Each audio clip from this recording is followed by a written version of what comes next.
So guys, Maze Runner: The Scorch Trials is the sequel to the original Maze Runner movie that came out last year. And I'm gonna have to explain this plot while spoiling the first movie because there's not really any way around that. So if you haven't seen the first Maze Runner movie, don't watch this plot synopsis thing. So this movie is basically about after the boys get out of the maze, they have to like go to this post-apocalyptic world that happened because the last movie confirmed that they were in a post-apocalyptic world. And they end up being chased by this gang called Wicked, I guess. It's like a thing trying to find a cure for the virus that spread. And they're basically being chased down by Wicked, and a guy who was apparently in Game of Thrones is the villain of this movie, and they're chasing him down, and yeah. So as for my thoughts on the first movie, I actually liked it. I thought it was good, not great. I'd probably give it like a B or a B-. I think it's good, but I absolutely hated the ending, and I hated how predictable it was. It's not a great movie at all. So going into this movie, I was really hoping that it would be even better than the first one. Kind of like Empire Strikes Back to the original Star Wars type deal. And was it better than the first one? I'll get to that, just give me a sec. So as for pros for this movie, I really like the characters that were brought back from the first movie. Dylan O'Brien is a fantastic actor. I was kind of upset when he didn't get cast as Spider-Man because he was in the rumors along with Asa Butterfield, but they went with that Tom Holland guy instead, so there's that. And he is by far the best character in this movie. He's very likable, and he's a very good, awesome guy, you know? And I cared about him the most, by far. And also another character I really like is Thomas Brody Sangster in this movie. This guy needs to play Link. I mean, look at him. Look at his face. That is the hero of time. He needs to play Link in the Zelda Netflix show that's got canceled. I made a video about it, but that got canceled. But they need to make it happen. Have Thomas Brody Sangster play Link. He would be great. And also the Asian dude, that's not racist. I'm forgetting the guy's name right now, but he is really good. But also another character that's really good is Teresa. I really liked her in the first movie, and I really like her here. And she seems to be the only one here who's like questioning the things that the boys are doing. She has sort of a different view of things. And I think she's one of the best characters from these movies. And she's also hot, so that's pretty cool.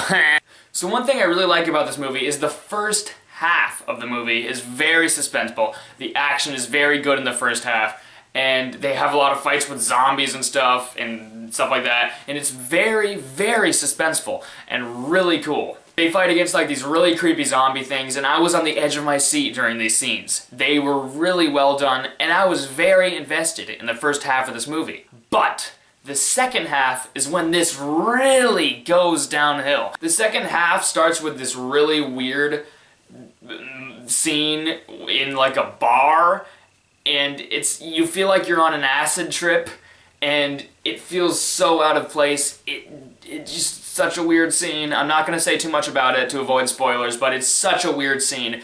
And then after that, the movie goes downhill. Really, really downhill. I mean, the first half is Oscar-worthy compared to the second half. The second half is so boring. And also, another one of my huge flaws with this movie is that all of the new characters are very bland. There's 2 new kids that are with the kids from the first one that are trying to survive the Scorch. Actually, 3. 3 new kids. See? I cared about them so little that I forgot about one. There's 3 of them, and they try to make you care about them. It's almost funny.